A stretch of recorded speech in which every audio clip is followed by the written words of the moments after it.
Hello everyone and welcome back to another episode of HFoG's Rides. Hey, it's been a while, but the riding season's back. I have a number of rides filmed and waiting for me to turn them into video so you guys can look forward to a few more episodes coming out over the next couple of months. But enough of that, let's get on with today's episode. April in the Puget Sound means the coming of spring.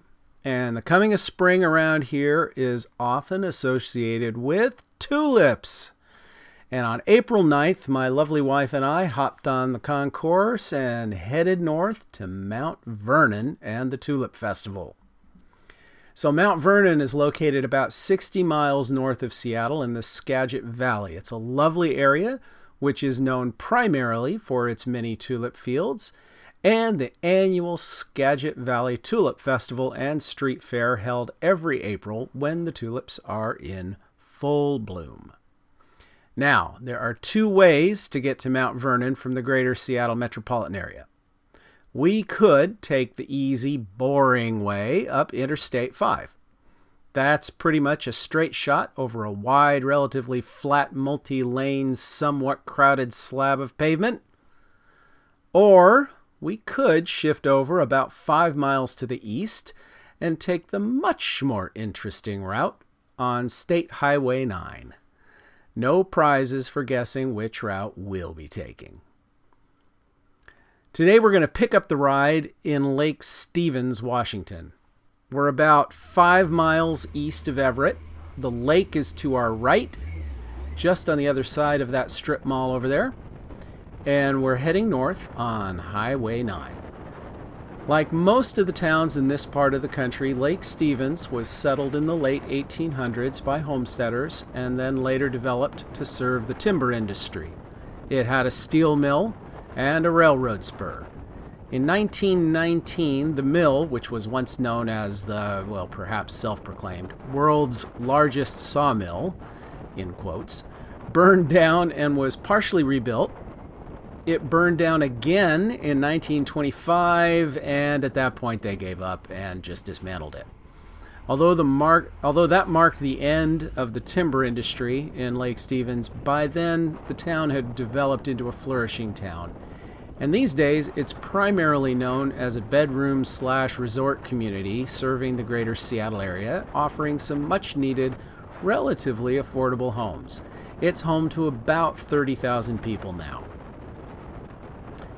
Highway 9 runs roughly parallel to I-5 from Woodinville all the way up to Sumas at the Canadian border. For much of that run, it's a 2-lane undivided highway that runs through farms, river valleys, and a number of lovely small towns. It's a favorite highway for motorcyclists for obvious reasons. Rather than blazing past the scenery in a straight line at 70 or more miles an hour as you do on I-5, here we get to travel at a more leisurely 45 miles an hour or so and enjoy the scenery a bit.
The road between Lake Stevens and Arlington isn't the most interesting stretch of highway, I'll admit.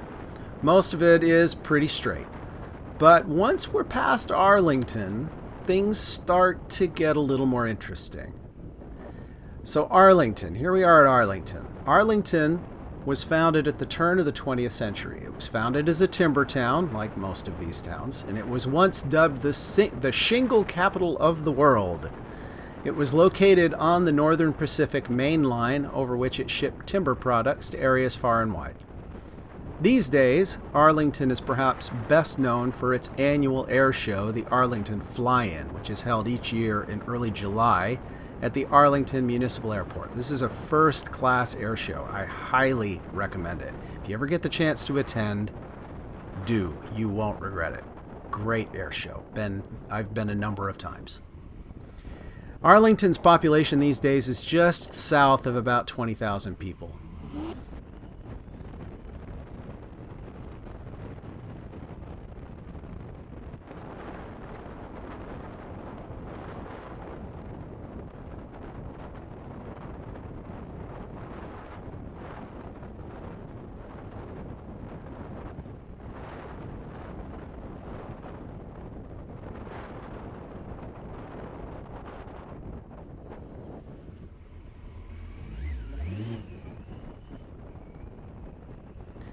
Now, as we get to the other side of Arlington, we'll find that the road opens up a bit more as we cross the Stillaguamish River. And now we're rolling past trees along an old railroad grade which has been converted into the Centennial Trail. Centennial Trail is a tree-lined walking and biking trail that runs 29 miles from the Nakashimi Farm, which is about 4 miles north of Bryant, just ahead of us here. And it runs south to the town of Snohomish.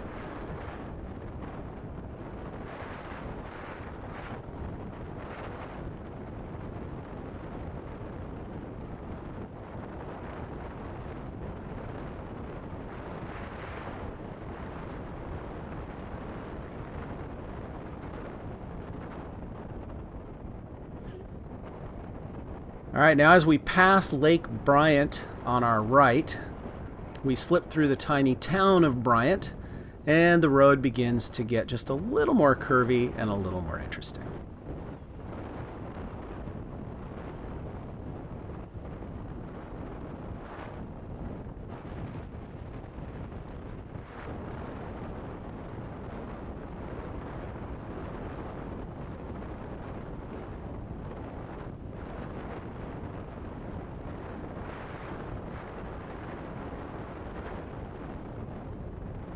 Pretty soon we pass over the Pilchuck Creek, which is fed from runoff from Lake Kavanaugh some 10 miles upstream to our right, up in the Cascade foothills.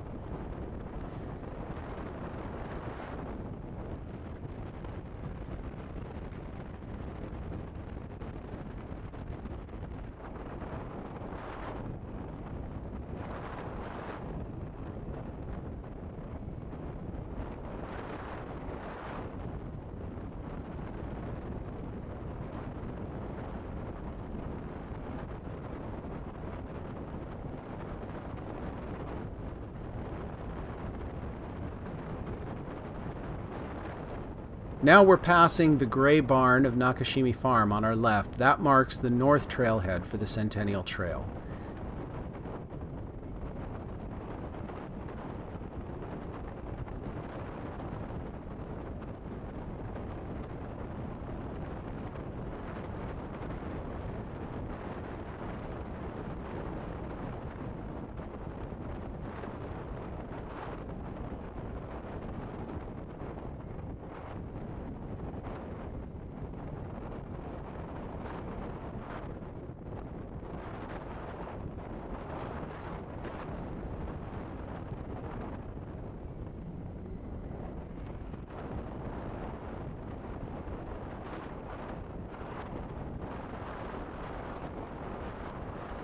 And now the twisties begin as we approach and work our way around Lake McMurray. Since its founding in the late 19th century, Lake McMurray has always been a sleepy little town. It's nestled against a picturesque mountain lake known for trout and bass fishing. It was once a lumber town, but it's never really boomed, and these days there are perhaps 200 people living in the area.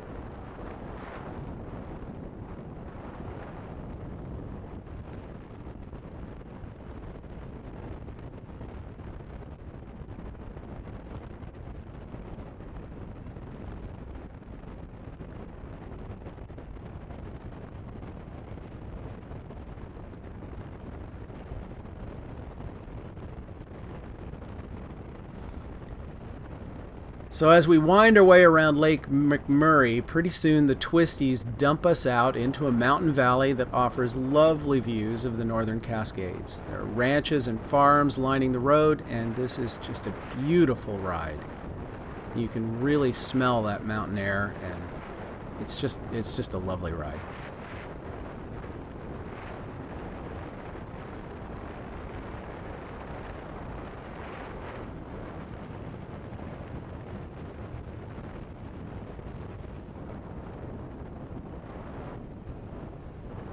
Next, we come to the unimaginatively named Big Lake. So this is a resort community that's home to perhaps 2,000 people. On this side of the lake is the Overlook Golf Course, and on the other side of the lake is the Big Lake Resort, which is, as you might imagine, a resort.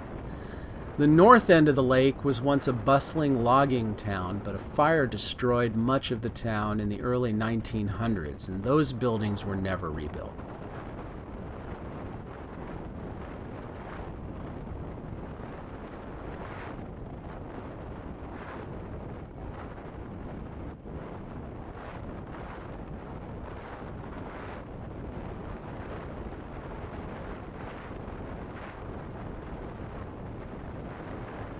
Past Big Lake, we passed through another open valley, this one with views of Mount Baker off to the northeast there.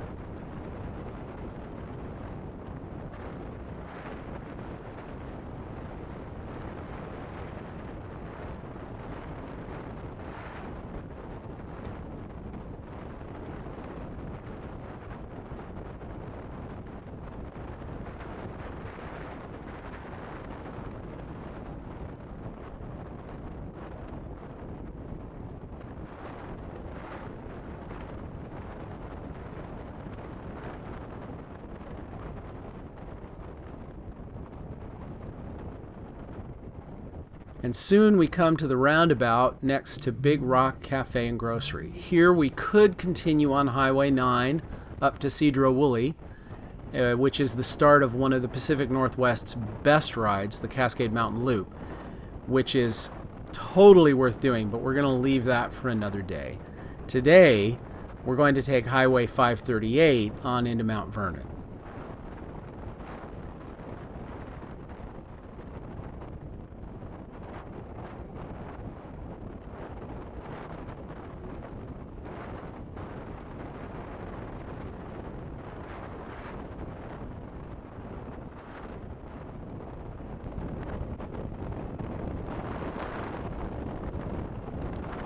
The rest of this road gently unwinds into a pretty boring east-west thoroughfare that takes us the rest of the way into town, into Mount Vernon. Now, Mount Vernon is home to around 32,000 people. Its climate is similar to that of northern France, which accounts for its suitability for tulip fields. Millions of tulips are grown in the Skagit Valley each year. This area was first settled in 1870, and shortly thereafter the settlement was named for President George Washington's famous plantation back in Virginia. I guess it seemed appropriate that a state named for the president should have a town named after his plantation. Mount Vernon's growth can probably be attributed to its central location, only about 60 miles north of Seattle, its suitability for farming, its proximity to the main railroad lines, and its accessibility to the nearby lumber trade. It's the Skagit County seat, and since its founding, it has always been a bustling town.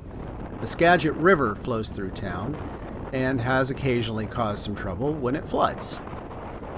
A few years ago, at 7 o'clock on the evening of May 23rd, 2013, there was a bit of a commotion when the southbound I-5 Skagit River Bridge, just north of where this ride is ending, over there on the right, collapsed into the river, dumping 3 people from 2 different vehicles into the river. All 3 were rescued and did not sustain serious injury, but traffic was diverted for some time until the bridge could be rebuilt. The cause of the collapse, by the way, was an oversized load striking one of the overhead beams on the aging bridge. So as our ride comes to an end, at the end of our ride here, my wife and I, we spent a lovely day wandering through the tulip fields and enjoying a meal in the Mount Vernon pub before heading back. And now if you decide to take this ride yourself, you can expect that the part of it we've covered here will probably take you a little over an hour in each direction. Now, throughout the Northwest, there are definitely more interesting roads than this, and there are certainly more twisty ones, but this is a really nice, gentle run up north, and of course the payoff is the tulip fields at the end. It's a great way to start the riding season here, as spring has finally come and the weather is starting to warm up just enough to make you feel like taking a longer ride. Anyway, hopefully you enjoyed this. Thanks for watching this episode. If you liked what you saw, please leave a like. And if you want to see more, please subscribe. I'll be posting another ride soon. And until then, we'll see you next time on Fogs Rides. Bye-bye, everybody.